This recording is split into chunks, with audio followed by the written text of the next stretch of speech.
emphasizes the vertical. Look how that thin tower gets skinnier as it goes up, adding to the verticality of the building. Halliburton and Root are the architects, and we're going to see more of their buildings. But across, on the other side of the bridge, still on your left side, you see another stone cover building that curves and has a little temple at the top. That is another example of an historic style. It's from 1923. Today we know it as London House Chicago. And it is an office building that has been adapted for a new use. Today it's a boutique hotel, London House Chicago. By the way, the roof on a sunny day, or at least on a day when it's not raining, is a great place to go. It's a bar area. And that little temple at the top, I understand you can rent it. And I also understand there have been a number of proposals of marriage up there, a very special place. Alfred S. Alschuler is the architect of that Beaux-Arts building. Beaux-Arts stands for beautiful arts, and we use that term in connection with these historic style buildings that are influenced by the Greeks and Romans. So going back to classical times, ancient times. And up ahead, still on the left, you're going to see another building that another round little temple, and four smaller little temples at the top of that heavily decorated base. Another Beaux-Arts building, it is known by its address, 35 East Wacker, but originally it was known as the Jewelers Building because it was filled with lots of jewelers in there. And the architects of the building, Jaeger and Dinkelberg, gave them a very special treat. They helped keep them safe by creating the very first inside parking garage here in Chicago, way back in 1926. However, the building isn't wide enough for a ramp, and so there was an elevator way back in 1926 to take you up to your parking floor. That parking garage went up through the first 22 stories, but today it is all offices. Now next to the Jewelers Building is a building that has no ornament whatsoever. It's that tall rectangular building with the white vertical stripes, and at the top it says Kemper because that is the Kemper Building from 1962. After World War II, a new style became popular. It said, let's not clutter up our buildings with ornament. Let's let the bones of the buildings shine. And they're very regular. One side tends to look like another. No applied ornament, and often you can't see the structure of the building. These are mid-century modern style buildings. Alfred S. Alschuler was the, Shaw Metz and Associates are the architects of the Kemper Building. Now coming down from the Kemper Building, if you look just above the water, you see part of our river walk. And it stretches from the lake all the way over to where this main branch of the Chicago River divides into the north and south branches. It was just finished a couple of years ago in 2016, and Carol Ross Barney, along with Saseki and Associates, are the main architects and designers. We like to give you variety here in Chicago. So you're going to notice that between each of the bridges, there's a different room of the Riverwalk. It has a different look, different features, lots of restaurants and places to eat, as well as different views of the river, sometimes places for your boats to dock. Now, if you look up ahead on your left, you see a building with lots of shiny reflective glass, and it's tall, has white vertical and horizontal stripes, and at the very top on the left, it has a triangular or gabled roof. This represents a style that became popular after mid-century modernism. So this style, called postmodernism, was popular in the 80s and 90s. This particular building is 77 West Wacker by DeStefano and Partners with Ricardo Bofill. And people describe the building as though it looks like a skeleton of a classical Greek or Roman temple that has been stretched up from the ground and filled in with all that reflective glass.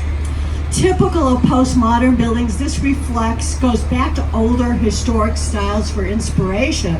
But there's no question it is a more recently built building.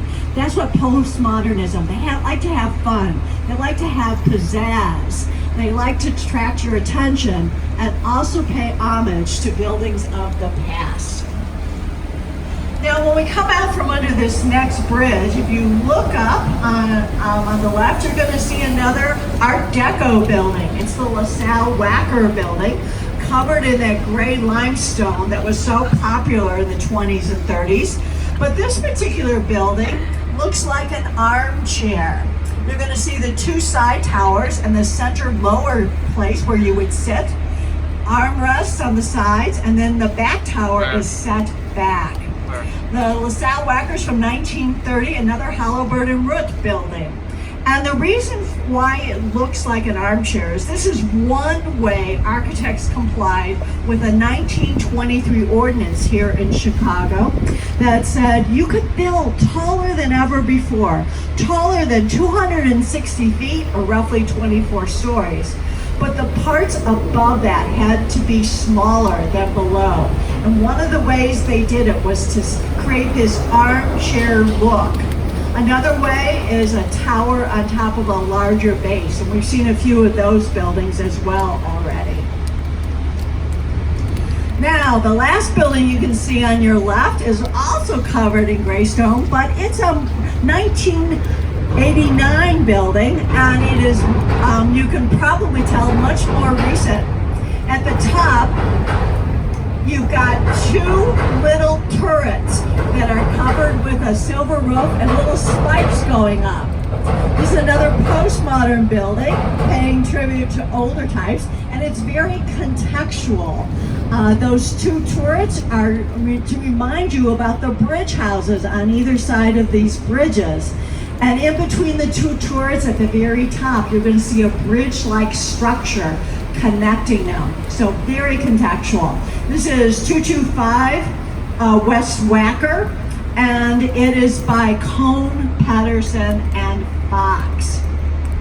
Coming straight down from that little bridge-like structure at the top, you're going to notice an urn there, and that is paying tribute to the urns you would find in front of the homes that Frank Lloyd Wright designed here in the Chicagoland area around the turn of the 19th to the 20th century. So again, looking to the past, but being very modern. Now, Kohn, Pedersen, and Fox also did the building right next door to 225. That is 333 West Wacker, and it's that green glass building that curves to reflect the curve in the river. It's a 1983 building, and I consider it a transitional building, because like the mid-century modern buildings that came before it, it doesn't have any applied ornament on it. But then it really picks up the spirit of postmodernism. Talk about pizzazz, this building has it. Many people say it's their favorite building on the river, if not in Chicago completely. Kohn, Pedersen, Fox picked two tones of green glass for the building to reflect the different colors of green in this Chicago river. And of course it curves to match the river, and finally it's reflected glass, so you often see the buildings around it reflected, so it's very contextual. Now, up in front, right in front of us is another fairly recent building, a contemporary building. It's the building covered in glass that has the upside down arch on the top and the right side arch up on the bottom, and it's on a white platform with round porthole windows. This is River Point by Picard Chilton, just finished in 2017. And it is an office building that, like the the postmodern of the past, has lots of pizzazz, but again, like mid-century modern, you don't see a lot of ornament per se. By the way, it's on that platform because that platform is covering the commuter trains that go right underneath that building, in between the supports. And the porthole windows are there to let the exhaust from the trains escape. Those trains are running behind this next building up ahead of us on the left that curves and has balconies at the top. Those are the residences of River Bend from 2002. And you'll notice as you go down from the balconies, there's some white opaque glass. And that's because that's where the parking garage is for that building. DeStefano and Partners, the architects, again, did not have room for a ramp. So again, just like that jeweler's building, there's an elevator to take you up to your parking space. Now, right next door to the residences are the oldest building on today's tour.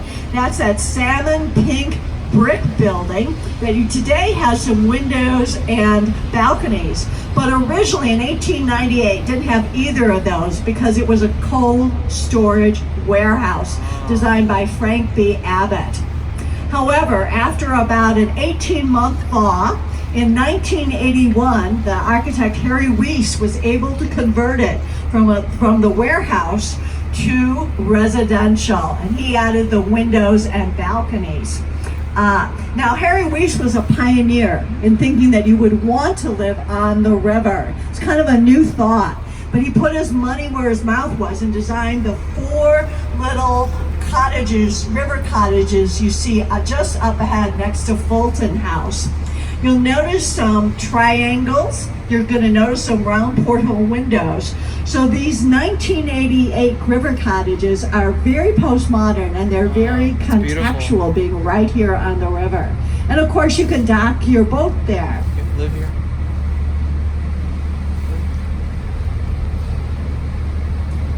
It's like new, but still kind of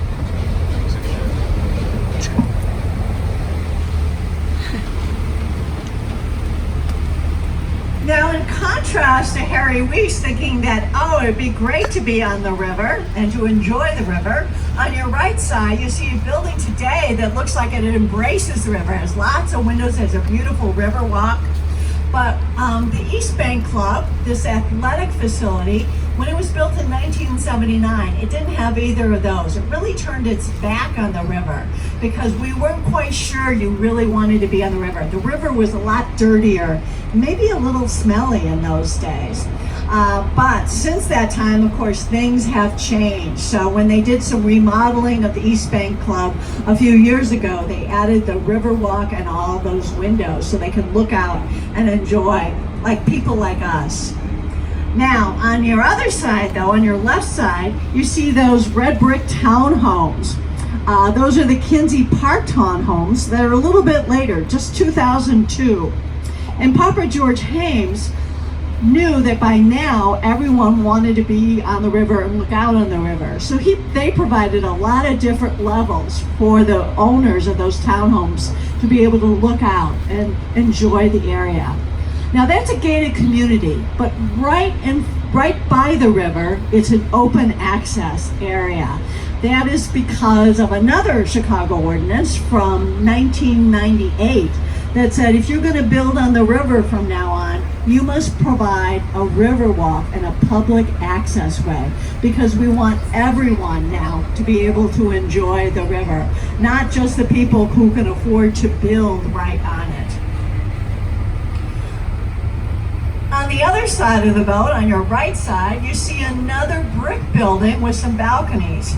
This is another old warehouse that has been adapted for a new use as a residential. It's a 1909 building by Nimmons and Fellows. And it was converted in 1995.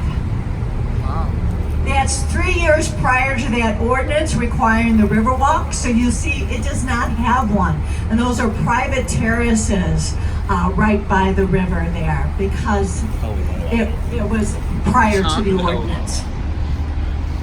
So we like to use some of these old buildings, but sometimes the original uses no longer make any sense in this day and age. So the architects changed the interiors, got them in many cases, and adapted for these new uses. And it's much greener to be able to use an existing building rather than tear it down and build a brand new building.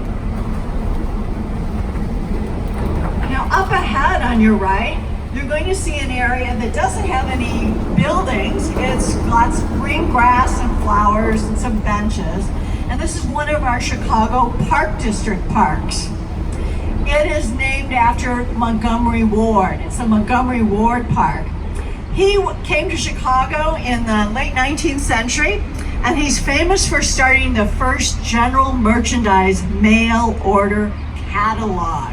And he had his business headquartered here and right around this area, which is one of the reasons. In fact, if you look up to your right behind that brown, black little tower, you see a building with solid white corners and blue glass in between. That's the last Montgomery Ward's office headquarters. From 1974, mid-century modern building by Minoru Yamasaki and Associates. Now, we used to say that that building reflected the corporate culture of Montgomery Wards. Definitely. No corner offices. However, it really reflects the fact it is a mid-century modern building. And Minoru Yamasaki, like so many mid-century modern architects, was giving its clients the most flexibility in terms of how they designed the interior. So they put all the mechanicals and stairwells in the corners where the solid white is.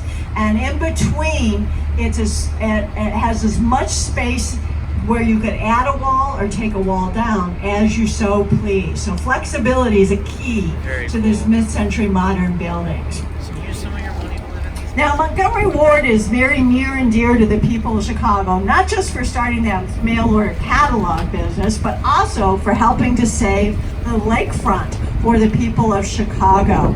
If you've been south of the river along Grant Park, you notice there's no buildings there. That's because it was given to the Chicago to be forever free and clear. However, in the late 19th century, people had violated that restriction. And Montgomery Ward filed lawsuit after lawsuit to first clear the park of the buildings and then to prevent new buildings from going up there. So he's a hero to us docents. Now, speaking of Montgomery Wards and their headquarters, up here on the right, that cream-colored building with now that has balconies was an older Montgomery Ward headquarters from 1930, designed by Willis J. McCauley. And of course, this reflects the Art Deco period. You'll notice the vertical emphasis, so the horizontal's interrupted. You'll notice some lovely brown ornament that's not historic, a lot of flowers, but low relief. And then you're going to notice down at the bottom, there is a passageway there. That wasn't originally there. Originally the walls came straight down. But because this was converted after that 1998 ordinance, they had to put in a public access way. So they just cut holes in the wall, and fortunately there's enough supports throughout the building, so that was not a problem. And we have two more Montgomery Ward buildings coming up ahead on our right. They are connected. This first one is called 600 West, and it has a horizontal emphasis designed by Schmidt, Garden, and Martin. It's an office building and also a restaurant complex. And it was built throughout 1906, 1909. This was a period when Frank Lloyd Wright was busy creating his prairie-style architecture in Oak Park and the surrounding areas of Chicago, where he emphasized the horizontal. Because he looked to our horizon here. We have no mountains, really no hills, just layers of horizontals. So he said the architecture should reflect where it is. Next to it is a building from just a few years later, but the two combined buildings originally were the Montgomery Ward's warehouse for the catalog division. And it is said that the people, in order to be going from one end to the other and back again so fast, the workers wore roller skates to fill all those mail orders. So I hope they had fun zipping up and down the aisles there. Now we're starting to turn around, but you'll notice there's a little bit of land in between the two chutes of water here. That's a man-made island called Goose Island. Now, we're not sure where the name comes from. Do know that it's been on the map since about the 1850s. I also happen to know that the beer is named after it. However, the beer was never brewed on the island. But I did just read about a year ago that for the first time a brewery did come on the island. So we at least have some brewery going now, but not Goose Island. Now we're starting to turn around so we can head back south. And I want to point up ahead on the right, a bunch of brick buildings. You'll see in white lettering, Chicago Tribune. Chicago Tribune is one of our daily newspapers, but this is not where the reporters and the editors work. Rather, this is where the newspaper is printed along with a number of other newspapers. So that's why you notice it doesn't have a lot of windows on it, because it's filled with printing presses, and they don't care if they watch us come by or not. Now for the next 5-10 minutes maybe, I'm not going to be talking about buildings, so if any of you want to go downstairs or use the washroom, it's perfectly understandable. But I am going to come back to the history of Chicago. Now we left the city in 1848 with the completion of the canal. Just as we finished the canal, we welcomed another form of transportation, the railroad. And many of you may know that we're still known as the railroad capital of the United States. When things are going great now, we've got all these transportation, a lot of trade, people are coming from all over to Chicago. It seemed like nothing was going to stop us from becoming the largest city in the United States. By 1870, we'd grown to 300,000 people. And then disaster struck in 1871. In October, for 3 days, the fire burned Chicago. The Great Chicago Fire burned 3.5 square miles of the city. About 300 people lost their lives, but 1 in 3 Chicagoans, or 100,000 people, lost their homes. So it was a very big deal. But the Chicago Tribune, that was already publishing in those days, 3 days after the fire, had a headline that said, "Chicago will rise again." And boy, did it ever. And we've created a whole brand new type of building within 15 years of the fire. Now, our downtown area, which is south of the river, is fairly small. You may know it's called the Loop.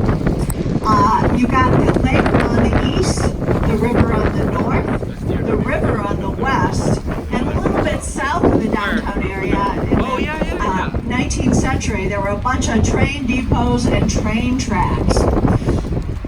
But if you were in business, you wanted to be in the central business district. So they started building taller buildings to create more capacity for all the business. The problem is, from the beginning of time, the way buildings have been held up was their walls holding up what was ever on top of them.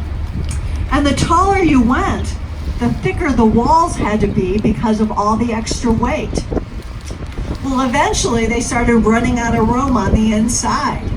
So something had to be done. And fortunately for us, an engineer and architect by the name of William LeBaron Jennings had his architectural firm here. And he's supposedly been inspired by a bird cage of all things. And he said, rather than have the walls hold up the building, how about if I create a metal frame and literally hang the walls on the outside of that metal frame?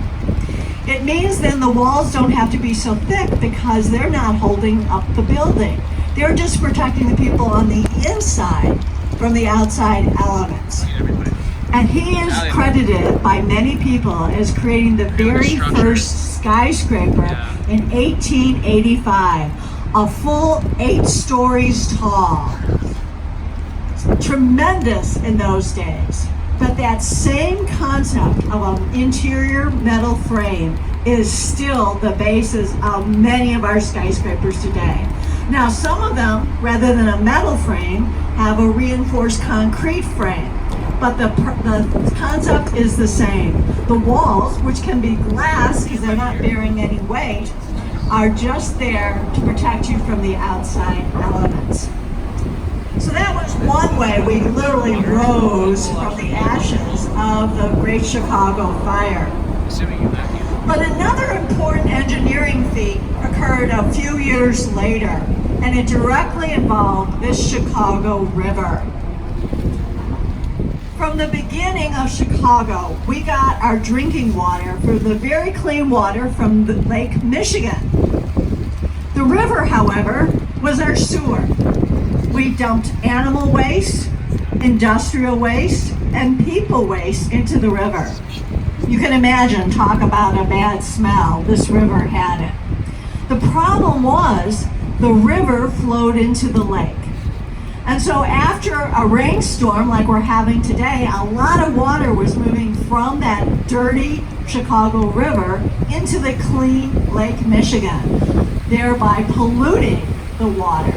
And so when I mentioned 300 people had lost their lives in the Great Chicago Fire, hundreds of Chicagoans were becoming ill or in some case dying from turning on their tap, particularly after a rainfall, and being poisoned by the water coming through that tap.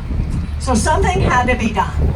And one way that it was done was by the Illinois legislature creating a new government body, the Chicago Sanitary District. And they were charged with keeping Lake Michigan clean so our drinking water would be safe. And they looked at different options and said the only thing to do is stop the river from flowing into the lake. Instead, we're going to reverse the flow of the river so it flows away from the lake. How to do that? Well, they decided the only thing to do was to build a new canal that again would go off the south branch of the river that would be much wider, much deeper, and longer, 28 miles to be exact, than the original canal from 1848. So in the 1890s, they started building it. They actually moved more stone and rock and mud than would be done a few years later when the Panama Canal was built. Oh, wow. So this is a major undertaking. Well, the whole point of how they thought this would work is the fact that this canal was deeper than the Chicago River. Gravity would cause water from the river to flow into the canal. And when they opened up the barriers on January 1, 1900, lo and behold, it worked. And has been working ever since. So instead of generally the water flowing into the lake, it now flows away from the lake through this canal onto a river that also connects to the Mississippi River and on down to St. Louis. Now you can imagine the people in St. Louis were not too happy at the prospect of getting Chicago's dirty water. So it is said that they have gotten even with us. They have bottled that water and sent it back to us as beer. So be careful what you drink. Now, up ahead of us, I'm going to come back to some beautiful buildings. This one straight in front of us, which is covered with glass, is another contemporary building just from 2017. It's called 150 North Riverside, and you notice that it's fairly skinny, but it gets even skinnier when it goes down to the bottom. It goes from like a regular 125 feet wide to down to about 40 feet. To me, it looks like a Y at the bottom of the building, which is perfect because we are at the Y of the river. And it is a symbol of Chicago. The Y stands for the main branch of the river on the bottom. The two top ends of the Y are the north and south tributaries. However, the engineers of 150 North Riverside were not being appropriate or contextual. They were doing this out of necessity. And that is because you've got the trains running on the right side of the building as you look at it, and of course you had the river on the left, so there wasn't room to have those supports for the building come straight down. Instead, the weight of the building is brought down to where it makes that Y, where there's two very heavy steel supports that come down to that little postage stamp that goes on down to bedrock, which is about 100 feet below there. The architects are Getch Partners, and they and their engineers have won lots of awards for figuring out how to put a building where you wouldn't be able to believe a building could be placed.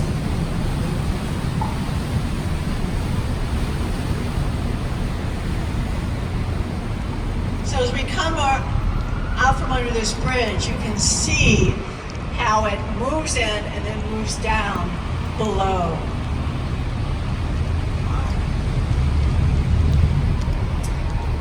Now up ahead on your left, remember I was talking about the interior frames. You can see a building that's under construction, and they're working on creating the frame at the top, and they've already started applying the cladding, which in this case is glass, on the lower levels. This is a building that should be finished by next year, so you'll all have to come back to see it. Its address is 110 North Wacker. However, main tenant is going to be the Bank of America, and I understand it already is being called the Bank of America Tower. It's going to wind up being about 54 stories tall, and it's also by Getch Partners, who did 150 North Riverside. So I just went to a lecture by the architects the other day, and it's really something. On this side, it's going to be kind of a stepped in and out so that people are going to have great views up and down the river from their offices. And of course, because it's being built now, there will be a river walk. You can see that we're already starting to work on that. Right next to that on your left, you see a massive stone-covered building. This is a 1929 building. It's the Civic Opera House, designed by Graham Anderson, Probst & White. The Lyric Opera Company performs there today. And you're going to notice it's also in an armchair look with the tower set in the back, two side towers, and the base.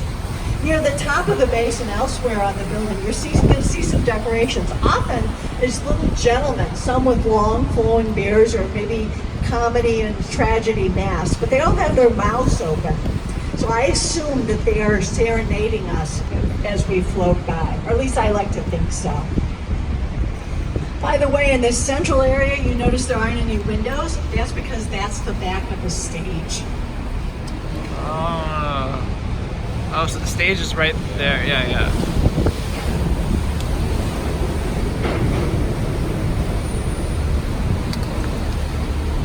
Now, as we come out from under this bridge, I'm going to talk about 4 buildings on the right, all by Skidmore, Owings, and Merrill. The first 2 are twins. They were originally known as Gateway Center 1 and 2.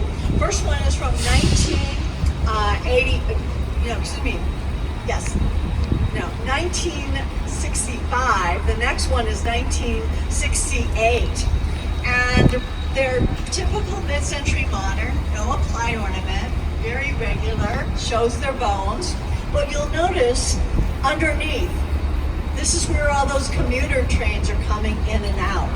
So when they were building these buildings, they had to figure out very carefully where to put the supports for these buildings so they didn't interfere with the tracks and the trains. The developers literally purchased air rights to use the area above the trains, as well as little parts of in between down below. The third building is from 1971, again, originally Gateway Center 3, and you'll notice it's much taller than the first 2. That's because by 1971, property along the river becoming more and more valuable. So if you're going to build, you need to build a lot taller to make up for the additional expense of buying the property. And then the 4th building is covered in green glass. So that's Gateway Center 4. That's from 1983.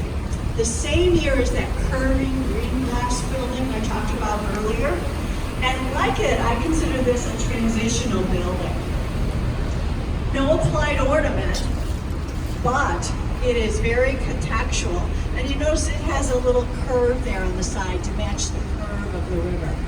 And take a look at that glass. It's all one color, but can you see the ripples in the glass? That's there deliberately to remind you of the ripples in this Chicago River.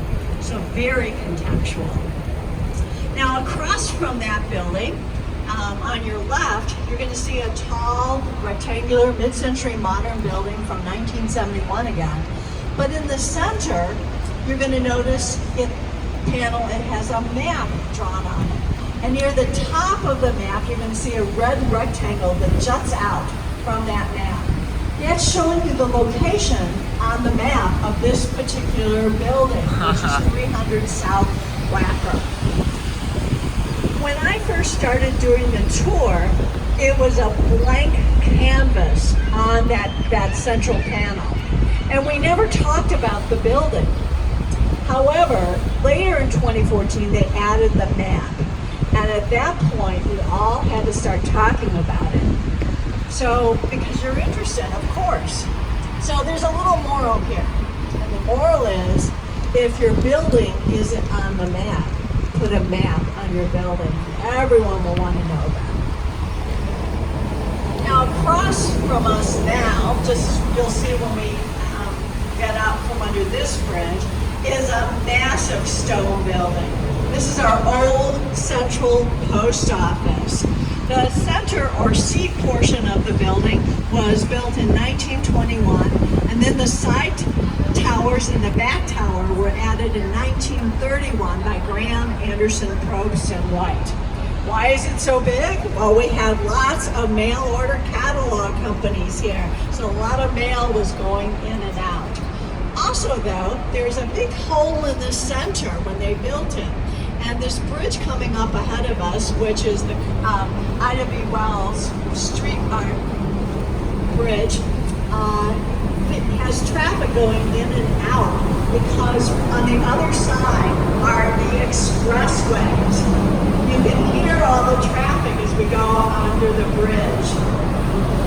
Now in 1921, they didn't know they were going to build the Eisenhower and Dan Ryan and Kennedy expressways to the west of this building, but they did think there was going to be a major civic center there. So the architects literally left a big hole in the center for a major street, which turned out to be very valuable when the 1950s came.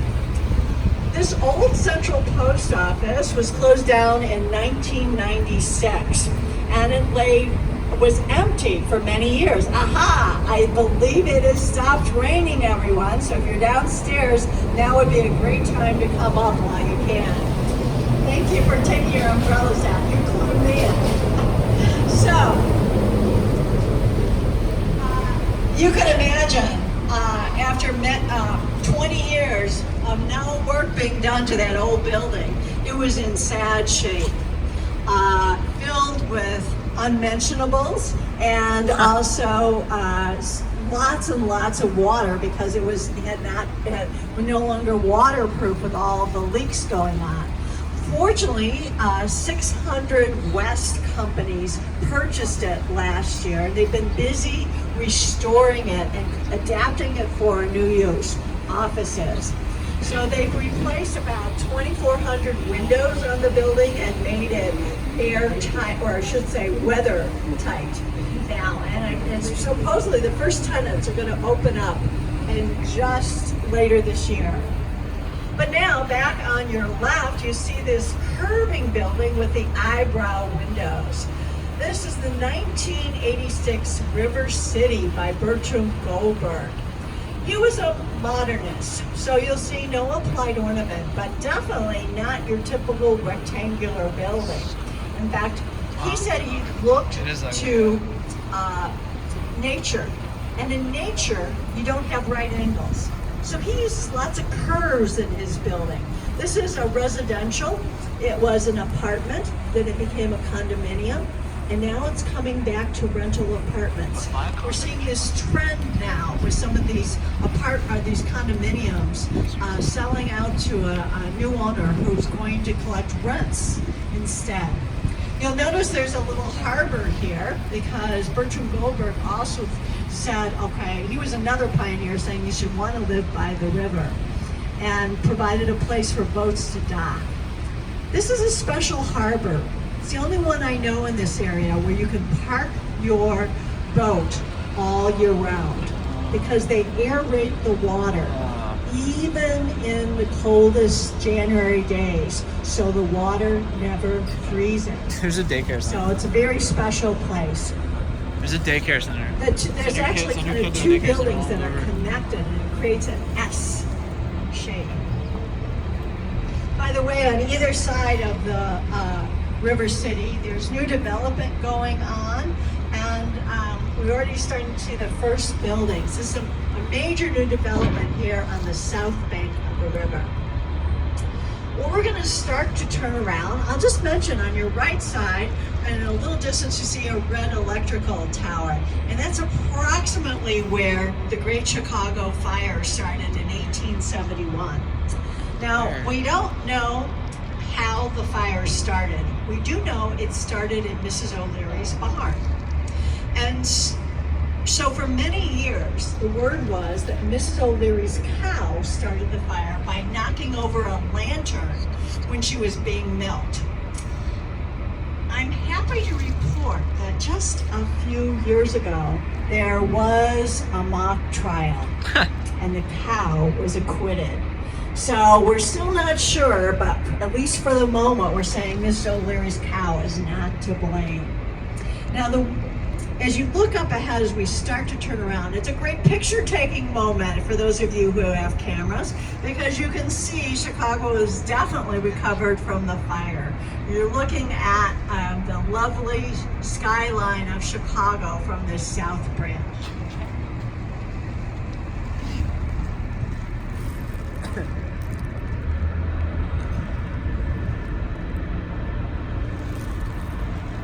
Going?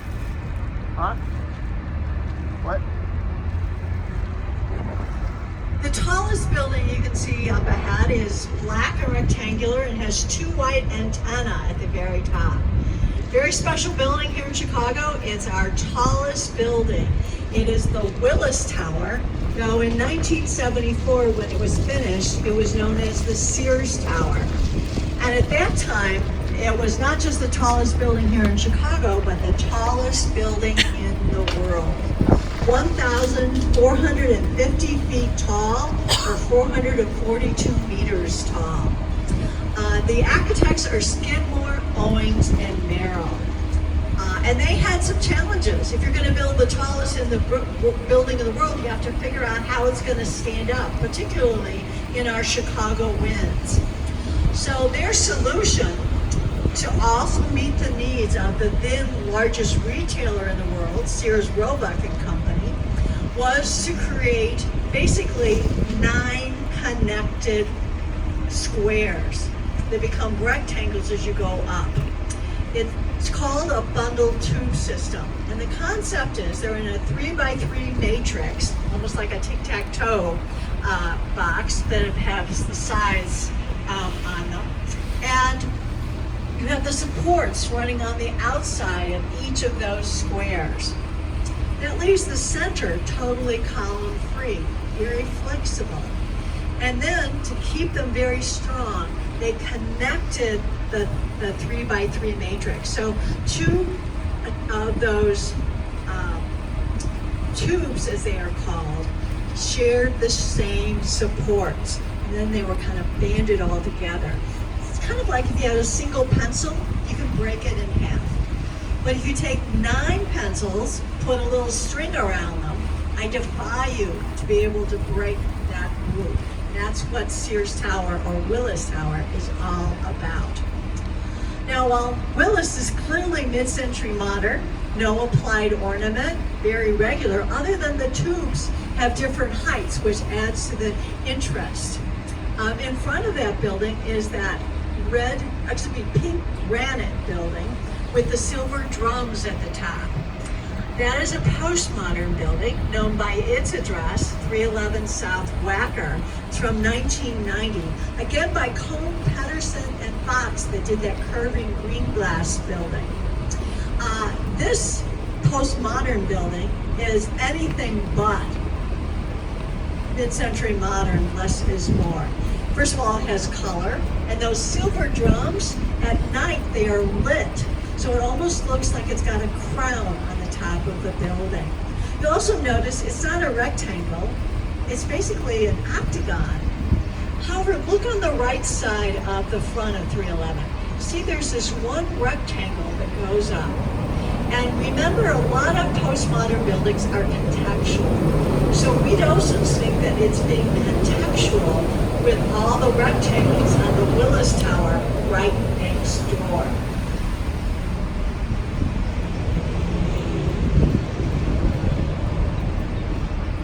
By the way, near the top of the Willis Tower, on the side facing the river, you see some little glass boxes jutting out. And that's on the viewing floor of Willis Tower. If you pay the money to go up there, you can go onto those glass boxes. And it's fairly disconcerting. Have any of you been up there? Oh, okay, good. Well, you walk up and you look down and it looks like you're standing on air, right? Because it's glass. It's very secure though. So you get some great views. A lot of fun. Now, when we come out from under this bridge, if you look to your right, you're going to see a low-rise building that has some silver X's going around it. People have described this as though it is a bathtub sitting by the river. Actually, it's a giant air conditioning system for this area of the city. It's the Exelon Center, and what they do is they freeze water at night when electricity rates are low, and then in the early mornings that ice starts to melt and becomes cold, slushy water, and they pipe it to adjoining buildings where it's used as part of the air conditioning system. Then later in the day, that water is becoming warmer and it's piped back there. At that point, then the process starts all over again the next night. So it's a closed system, it's environmentally friendly, and of course it's less expensive than traditional forms of air conditioning. So it's very, very green. We like that here in Chicago.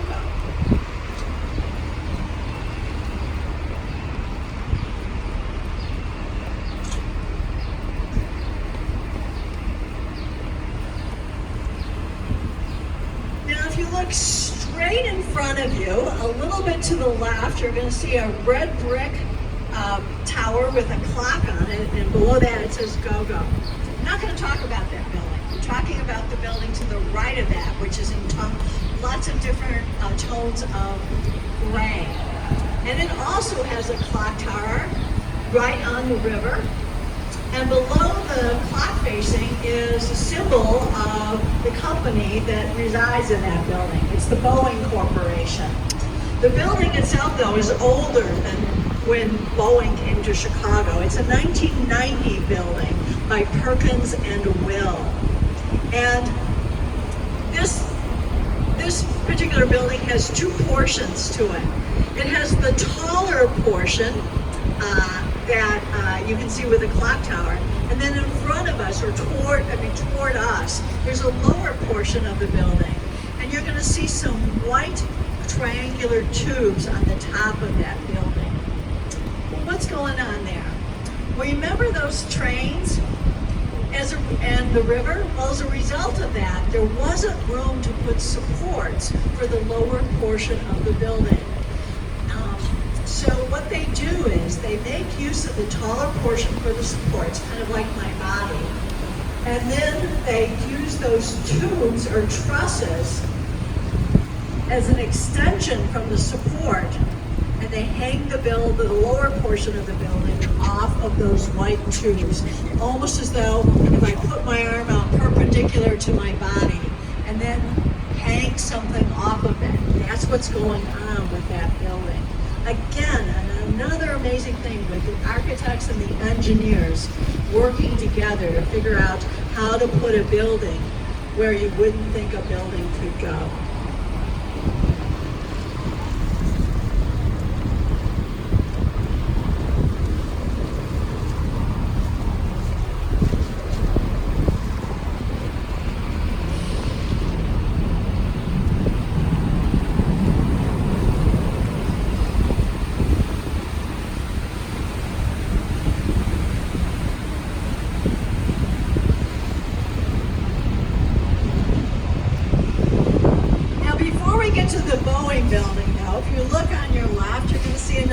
big stone covered building that's set a little bit away from the river, but has two arms that reach out, and it creates a plaza area in between. This is today known by its address, 2 North Riverside. It is a lovely Art Deco building, again from 1929 by Holabird and Root. And the main designer, John Holabird, described it as a Cubist Sphinx. You can see if you look down up at the main portion of the building, there's little setbacks as you go all the way up to the top. It becomes a little bit smaller as it moves up. This was originally built to house the Chicago Daily News newspaper that used to be published here in Chicago. Now, the Daily News was founded in the 1870s, and the publisher of the Daily News was a pretty smart guy. He decided he was going to charge a penny per newspaper, but there was a problem. There weren't a lot of pennies in circulation here in Chicago. So he did 2 things. First of all, he ordered a bunch of pennies from the Philadelphia Mint. So they're delivered by train. Then he convinces a lot of the shop owners around here to drop their prices by a penny. Everyone used to charge even amounts or equal to what the currency was. So they would charge $1 or 25 cents or a nickel or a dime. So they're dropping their prices down by a penny. So you pay your nickel, quarter, dollar bill, and you get a penny back in change. And of course, what would you do? You'd buy a Daily News. And while the Daily News isn't publishing today, the practice of off-pricing, which was invented then, is still very much with us. You ever seen an ad for $4.99.99? And it takes a minute for you to realize that's really $500. And the penny difference isn't going to make diddly squat today. No Daily News to buy. Oh, up ahead on your right, you can see another building that's in the process of being constructed. So again, at the top, you can see the underlying frame, and they're adding the glass cladding below us. You know, it is always so helpful when we have some buildings going up. So when I talk about these framing methods, you have some idea of what I'm saying. But that building, along with the skinny little building on the left that has balconies, are both on this little area that is very historic. It's known as Wolf Point, just where the main branch ends and the north and south tributaries start. Now, Wolf Point is famous in Chicago because it was the site of the very first tavern, long before Chicago even became a town. And today, it's becoming the site of 3 buildings. The one on the left, which was finished in 2016, called Wolf Point West, which is a rental apartment building. Those balconies are the dead giveaway. The building on the right, which is going to be known as Wolf Point East, which will be finished either later this year or early next year, another residential building. Then there's going to be a combo office, probably residential in the center. They all have to be placed very carefully because the people that are in that building with the Holiday Inn on the top, they have the right to keep part of their view of the river. So they're placing them so that those tenants on the back will still be able to see the river. A lot of things go into figuring out how to design and place buildings here in Chicago. But right next to that building under construction on your left is another massive stone-covered building. That was gray limestone that was so popular in the 1920s and 30s. That's the 1930 Merchandise Mart by Graham Anderson Probst and White. Again, a lovely Art Deco building. You'll see it's got some gold diamonds on it. Carved into a lot of the stone is a chevron or a V on the side of it. And you'll notice that the central tower as well as the side towers become smaller as they go up. They're like a Mayan temple or a ziggurat. And then they have an octagon on the top, the green octagon on the top of each. The idea is to try to give you a verticality to the building, even though it's so massive. 4.2 million square feet on the inside. And just to give you an idea, the Willis Tower, which is 110 stories tall versus the 25 stories here, has just 4.5 million square feet. So this makes it up in the width of the building. This was built to be a department store for department stores for Marshall Field and Company, where buyers from department stores could come here and visit showrooms and place their orders of what they would sell in their stores. However, this is an old dog that is learning new tricks.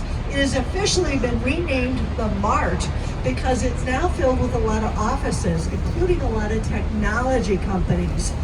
And it also is very special because it has Gold LEED certification.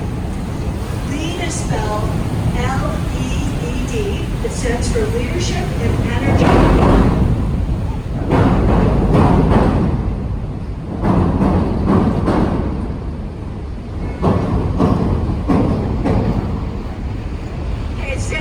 Leadership and Energy and Environmental Design.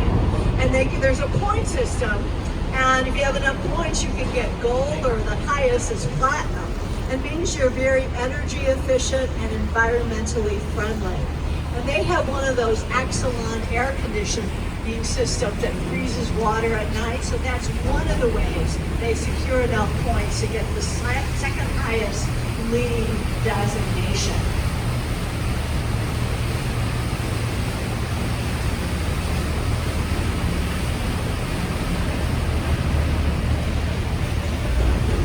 If you look straight ahead and then to the right, you see a skinny green tower with gold at the top. People always ask me about that. That is the Carbide and Carbon building that is today known as the St. Jane Hotel. Fabulous Art Deco building from 1929. And that's real gold leaf at the top, which is why it shines so much. It is just south of the river on Michigan Avenue. So if you have time afterwards, stick your head into the lobby. There's a new Art Deco piece. But closer to us, when you come out from under this bridge, you're going to see up ahead on your left a round building with cars parked on the lower levels. But up above, you're going to see some balconies. This is one of two towers known as Marina Towers by our friend who looked to nature and saw no right angles, Bertram Goldberg. Marina Towers, it's iconic Chicago. When you see it, you know you're in Chicago. This is mid-century modernism. No applied ornament, very regular, but round, not rectangular. Now, people describe them as the corn cobs on the river, but Bertram Goldberg described them as tree houses. They have a round central concrete core, which is the trunk of the tree. The limbs of the tree, those are the pie-shaped residences that go all around that central core. The leaves, those are the balconies. So I like to think of it that way rather than corn cobs. And right next door to the two Marina Towers is a rectangular black building with dark glass. That is by Bertram Goldberg's teacher, the great Mies van der Rohe. Originally the IBM building, today it's known as the AMA, or American Medical Association building. And it is pure Mies van der Rohe.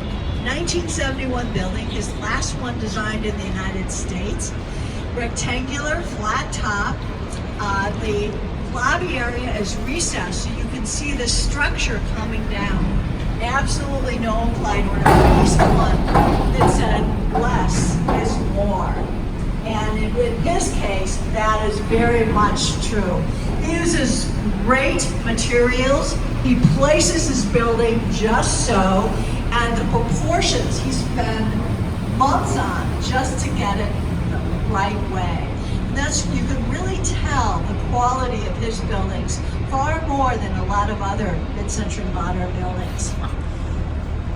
We call him the father of mid-century modernism here in Chicago because he came to Chicago in 1938, designed the Illinois Institute of Technology campus, and taught many of the architects who came into prominence in the 50s and 60s when mid-century modernism came to be. Now, we're going to pass by that little building known as the Trump International Hotel and Tower. I'm not forgetting about it. I'm going to talk about it at the end when you're going to have a much better view of the building and can see what Skidmore, Owings, and Merrill were doing with the design of the building. But if you look up ahead on your left, you see we're going another view of Wrigley Building, the white building with the clock tower. And that clock tells me that you have approximately 15 minutes or so before the washrooms may be locked on this boat. So you've been warned. Just coming into view on your left, beyond the Wrigley Building, you're going to see a gray building with a very fancy top and bottom. This is the fourth building that was built on the Michigan Avenue Bridge. This is the 1925 Tribune Tower, designed by Hood and Howells. And they were influenced by the medieval Gothic towers of France. That's why you see that very fancy top. And running along the outside of that center tower, you can see these elbows that look like they're supporting the central tower. But this is a 1925 skyscraper with an interior metal frame. It doesn't need what is known as flying buttresses like the medieval Gothic cathedrals in France. Rather, the metal frame supports the building. So those flying buttresses or elbows you see going around, they're just merely decorative to remind you of the Gothic cathedrals you can see in France.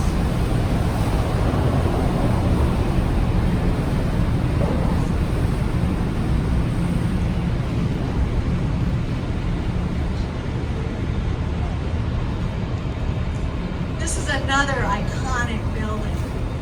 By the way, the Chicago Tribune has moved out, and they're adapting this tower for new use. It's going to be condominiums. They're starting to advertise them now. Up ahead on your left, beyond that short little building that says University of Chicago, the Bleacher Center, see another tall tower with a spire in the center. And below the spire is the NBC peacock symbol, because this is the NBC tower from 1989. Another Skidmore, Owings, and Merrill building. And this is a postmodern building paying tribute to the Art Deco buildings of the 1920s and 1930s.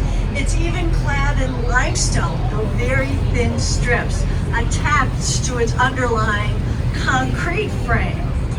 But about halfway up the tower, you notice those elbows that look like they're supporting it, and with some more flying buttresses. Well, they're there to be contextual with the flying buttresses at the top of the Tribune, which the architect said was the most dominant architectural building around there. However, in this case, they're actually helping to support the tower, so they're a structural addition to the building as well.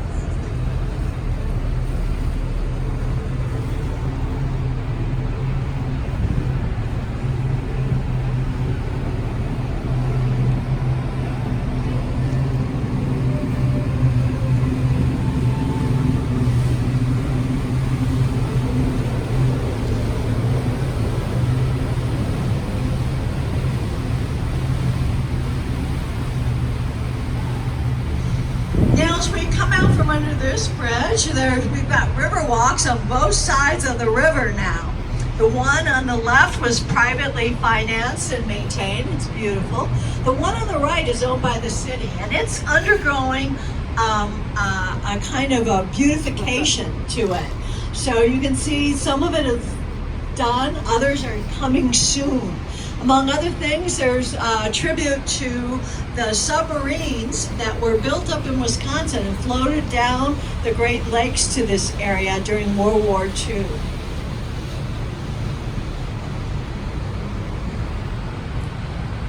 But up ahead on your left, which you'll see once after the Lila goes by it, you're going to see a fountain just above the river.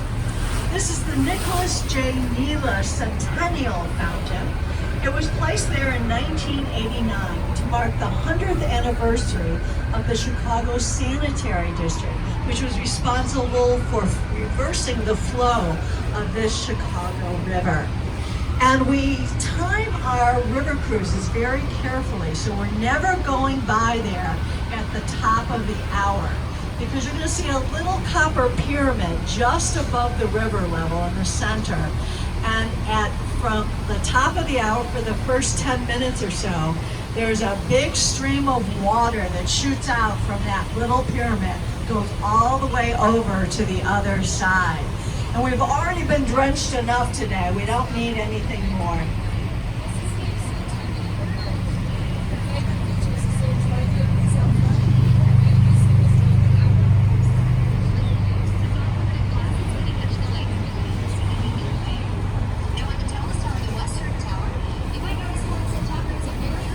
So just coming into view on your left, you're going to see a black building that has 3 curves to it, like a 3-leaf clover.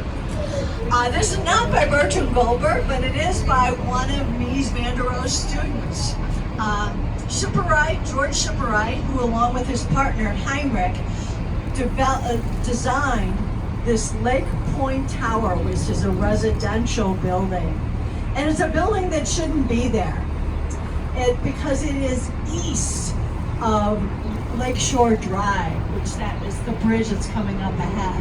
Because in Chicago we have an ordinance that says you can't have any real tall buildings right up against the lake, and certainly not east of Lakeshore Drive. However, in the 1960s, there was a little loophole that allowed for some building as long as it was near the mouth of the Chicago River, which is about where we are right now.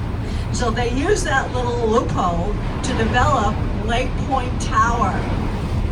And they've since closed up that loophole, so this is going to be the only building you see east of Lakeshore Drive like this. Fortunately for us, it is a lovely building from 1968. Hard to believe it's 51 years old. It's a lovely mid-century modern building. It has that recessed lobby. It's very regular, but it's got all those 3 curves. And I always say that George Schipperite must have been paying close attention in class when Mies van der Rohe said, God is in the details. Because those curves, they help break the force of the wind on the building. Very important because it's a very windy area. And then I've been told by people who live in the building that those curves prevent you from being able to see into your neighbor's apartments. Which you wouldn't think to look at it that it would be that private, but apparently it is. Up ahead on your left, with the great gay pride symbol in the center, is the Ferris wheel, the Centennial wheel that's on Navy Pier. The Centennial wheel was placed here just 3 years ago when Navy Pier was celebrating its 100th anniversary. It was first built in 1916 and designed by Mr. Frost. And it was designed so that passenger and cargo ships could dock there if they were coming from the Great Lakes, and they wouldn't have to get into the very busy Chicago River with lots of other trade going on there. It has had many lives, including during World War II as a naval training station. And in the 1950s and early 60s, it was the site of the University of Illinois at Chicago before they built their campus to the west of the city. It was recreated in 1995 by Benjamin Thompson and Associates into the entertainment and restaurant complex it is today. and it's a lot of I was fun. trying to figure out what But you'll notice we're starting to turn around because up ahead of us are locks. Now so that remember, the very top Chicago one. River now flows away I bet you from they've the already lake. sold, What are those locks doing there? Well, they're there to prevent the lake from flowing into the river. After we built the canal in 1900, Lake Michigan started to flow into the river. And so the level of the lake started going down. And our friends in Michigan and Wisconsin and Indiana were not too pleased with us. So they filed a lawsuit, and in 1938 they won, and we were required to install these locks. But now, as we turn, and if you look up to the west of you, you're going to see another beautiful view of the skyline of Chicago.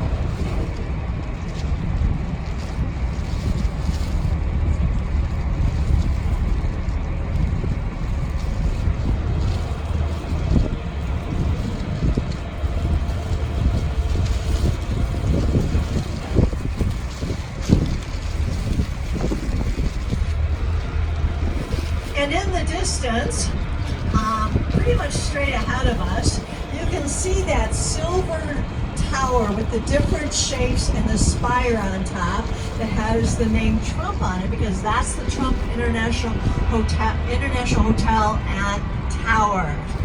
That is another contemporary building just from 2009, designed by Skidmore, Owings and Merrill. And it is our second tallest building here in Chicago. In part, though, because you count the spire on the top of it. Remember when we saw the Willis Tower and had those two white antennae? We don't count the antenna as part of the height of the Willis Tower because it was not part of the original design.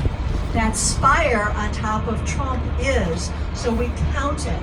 And that's what helped makes it the second tallest building. And you'll notice it has different shapes to it. And this is typical, again, of these contemporary buildings. They have no applied ornament, but then they break all the other rules of mid-century modernism. They're not regular, and they're very contextual, and they often have a lot of pizzazz. So in the case of the Trump Tower, you'll notice the different bump outs. And coming down from the top, you'll notice there's a little zipper at the top, and if you come down, there's a zipper on the right where it bumps out.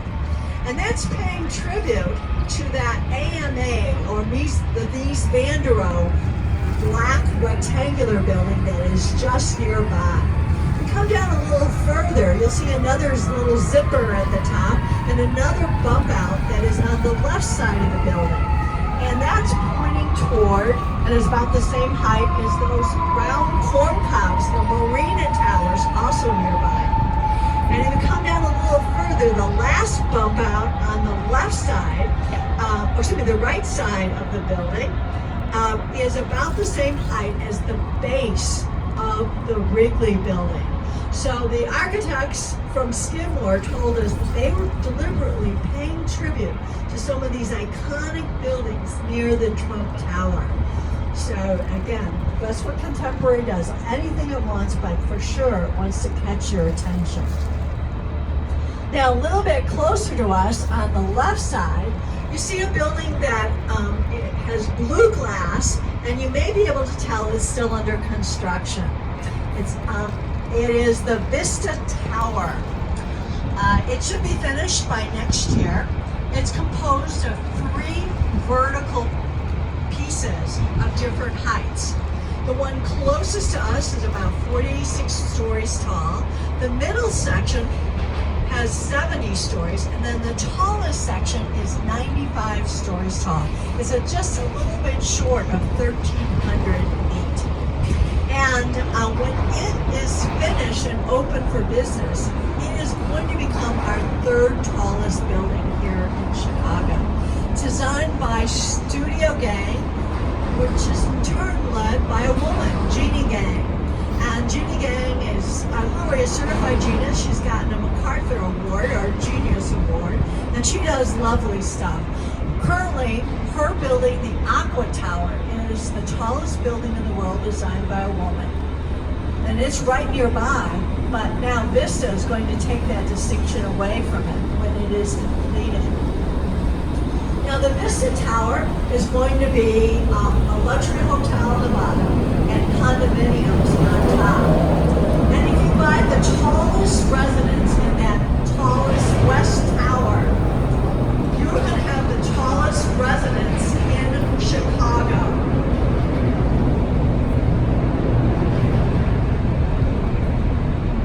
Of course, the building is not taller than Trump, but remember the spire is part of that. So if you're in the top floor of Trump, you're not going to be as high as the top floor of the Vista Tower. One of the things I hope you'll notice is that glass is not all one color. It goes from light blue to a dark aquamarine. And there's a reasoning behind that. The idea is the smaller sections of the tower, because it goes, you'll notice it goes in and out on a vertical basis.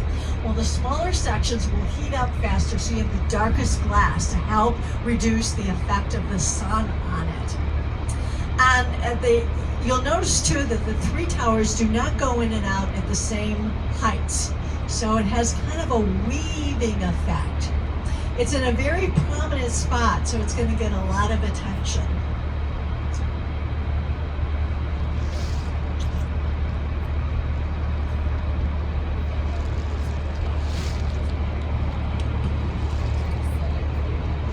So we're starting to head back to where we started from when it was raining, unlike now, and it gives me an opportunity to recap the tour. We started with those wild onion plants growing on either side of the banks of this river that gave Chicago its name. We passed under a lot of bridges, 24 working bridges today, because if you have a river flowing through your city, you better have a lot of bridges. And of course, we started off as a trading center, and there was lots of industry as well along the river, and lots of warehouses.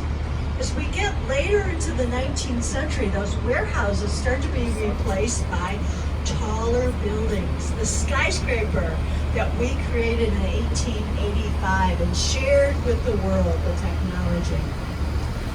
Now, in the early 20s, we had a lot of historic style buildings, like the Tribune Tower and the Wrigley Building that look to the past for inspiration.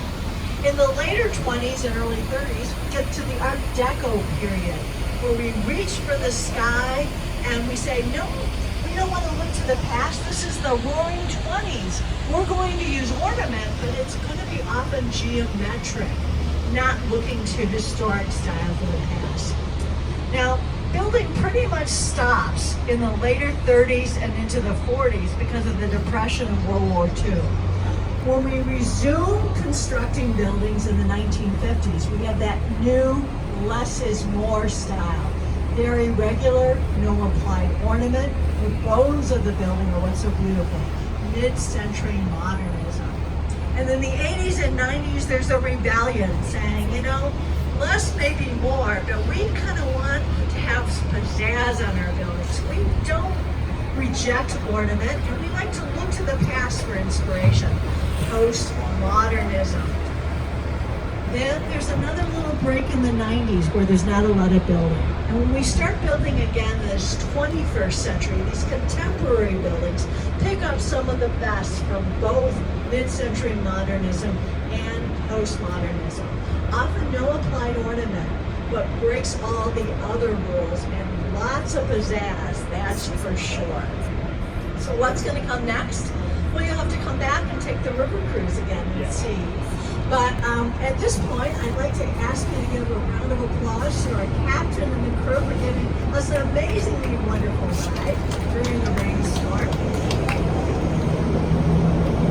And of course, the captain mentioned that I'm a volunteer.